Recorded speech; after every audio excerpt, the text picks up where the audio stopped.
The stars are right, and that means it's time for another episode of The Whisper in Darkness. I'm your host, the Man from Lang. Thank you very much for joining me today. On this episode, we are reviewing the Survivor cards in the Lair of Dagon, the 5th Mythos pack in the Innsmouth Conspiracy Cycle. There are spoilers throughout if you care about that sort of thing. If you enjoy what you hear, remember to like, comment, and subscribe. Just a quick reminder of how we rate cards here on The Whisper in Darkness. The best of the best get an Elder Sign, while the worst of the worst get a Tentacle, and the cards in between get a +1, 0, or Elder Thing, respectively. Before we get started, I'd like to thank the patrons of this channel for their tremendous support. The Arkham Horror LCG community is amazing, and these people have gone above and beyond to bring you content like these player card reviews. If you'd like to support the channel's goals and see your name on this list, head over to patreon.com, sign up for a tier of your choice, and claim your rewards. That would be awesome. Without further ado, let's get started. The first Survivor card in the pack is a Watchful Peace. It is a 1-cost event that costs 3 experience points. It has 2 willpower skill icons, the Spirit and Bless traits. As an additional cost to play a Watchful Peace, search the Chaos Bag and or cards in play for a total of 5 Bless tokens and return them to the token pool. Fast, play when the draw encounter cards step of the Mythos phase would begin. Skip this step of the Mythos phase. Nate and I were talking a little bit about this before we recorded, and this card is busted, and I hate it. Yeah, it's like actually broken. There are so many ways for survivors to recur this card with things like Resourceful. Yorick can recur it with his Elder Sign ability.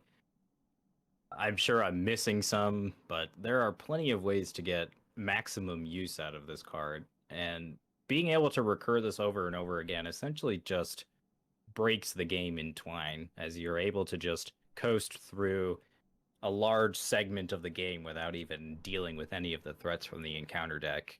I also hate cards like this because it promotes a sort of, not a cheating style of gameplay, but it promotes a sort of against the spirit of the game style of gameplay, if that makes sense. Yeah, this card is really against the spirit of the game. To me, I mean, the designers in the Lord of the Rings LCG ran into this very same problem when they created cards like this that enabled players to thwart the drawing cards from the encounter deck. And I was hoping that they would have learned their lesson from that and known just how dangerous that road can be. And while there are certain players who will love this card and will find, it just seems so easy to abuse this, especially in multiplayer. If you have a couple of Bless decks at the table, five Bless token. Like, you look at some of the cards in this cycle where it's like, you need 10 curse tokens in order to do X, or you need 10 bless tokens in order to do X. And this skips an entire encounter phase in multiplayer, so that's 4 encounter cards you're not drawing. And for only 5 bless tokens, which Keep Faith gives you 4 of those. So if you're sitting at a table with a couple of bless decks, there's 4 Keep Faiths, plus each of those decks will be playing 2 copies of Resourceful. So that's 8 Keep Faiths. Throw in a Sister Mary in there, or a Yorick where you can recur this card. This one is disappointing. This is the first card I look at it and I'm disappointed that it has been released, because I will never play with it out of principle because it's so obviously overpowered. And like, what happened to Exile? Like, it's like this card seems like it either should be removed from the game or exiled from play.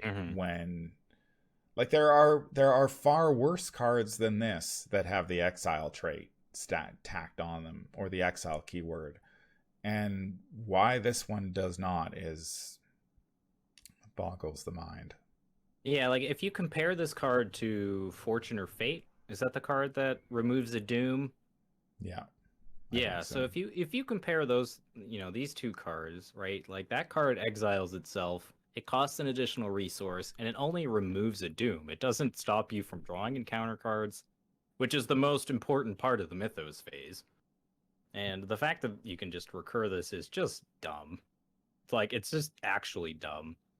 Yeah. It's not the first card I've been disappointed by in this cycle. I think that was taken by Guided by the Unseen, that actually broken Seeker card. Right. But that was broken in the sense that if you just made it exhaust, it would be fine. Whereas this is just fundamentally like goes against the intention of the game, like we've been saying. Yeah. Yeah.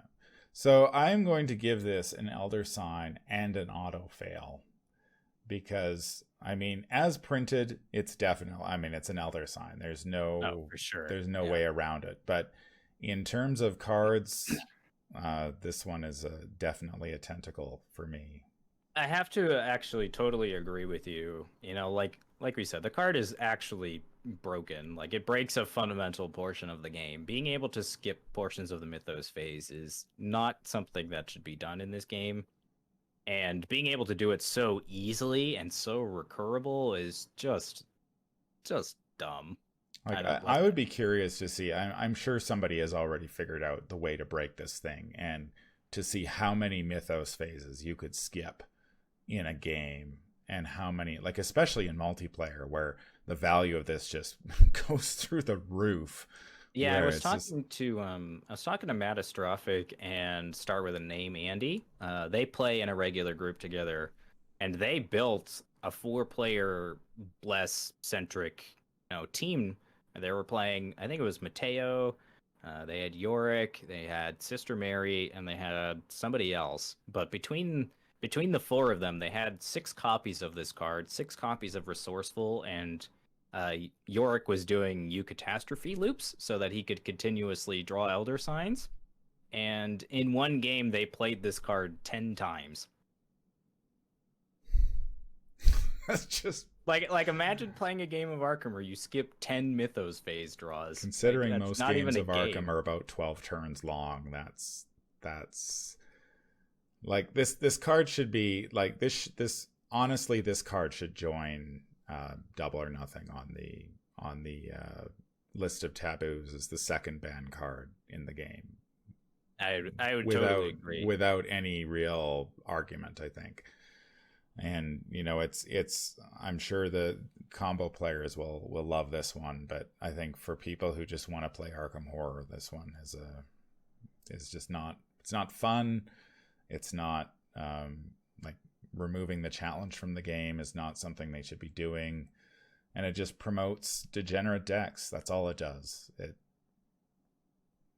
What else? Yeah, and what's scary about this card too is you can take a card like Rite of Sanctification, sit those bless tokens on the table, and then just use a Watchful Piece to snag them later on. So it's not even like you need them in the bag, unlike other cards. So yeah, it's just dumb. The second Survivor card in the pack is considerably less dumb than that one. It is the level 4 version of Dig Deep. It's a 2-cost asset that has 2 willpower and 2 agility skill icons. The talent trait, it has uses 2 resources. Replenish these resources at the start of the turn. As a free triggered ability, spend 1 resource from your resource pool or from Dig Deep to get +1 willpower and +1 agility for this skill test.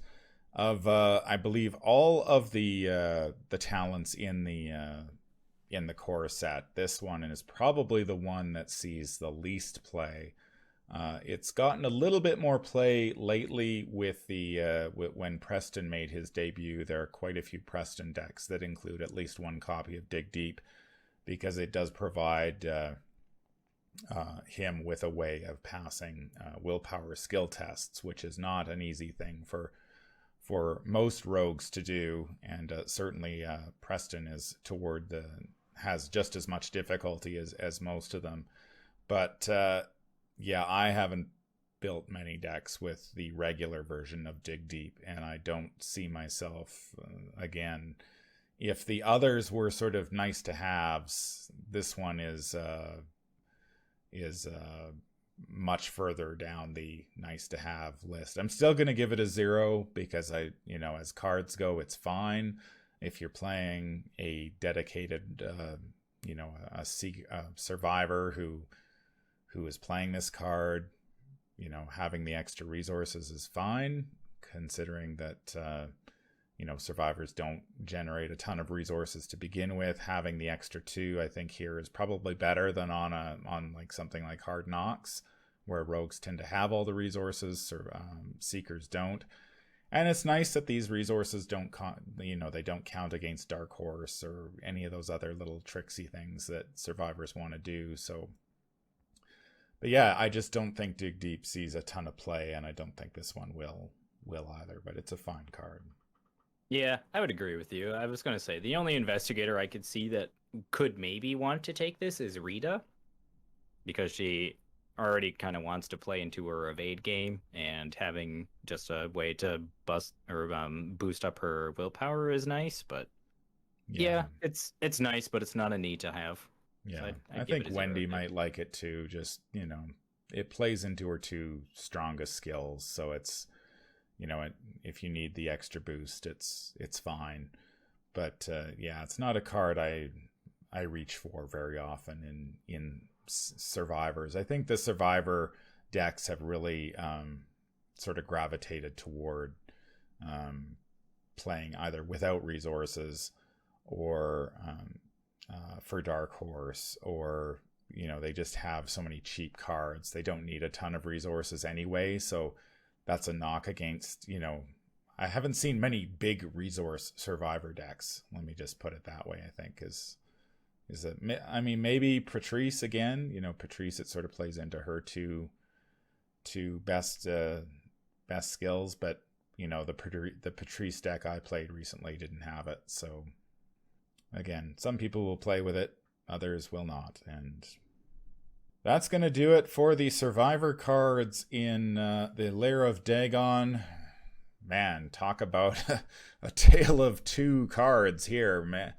On the one hand, we have a Watchful Peace, which is a busted beyond all belief, and just a really bad card in terms of, I think, for the game, and just really don't like it. And then, of course, Dig Deep, which is about as inoffensive as you can get and vanilla as in terms of cards, I think, as you can get.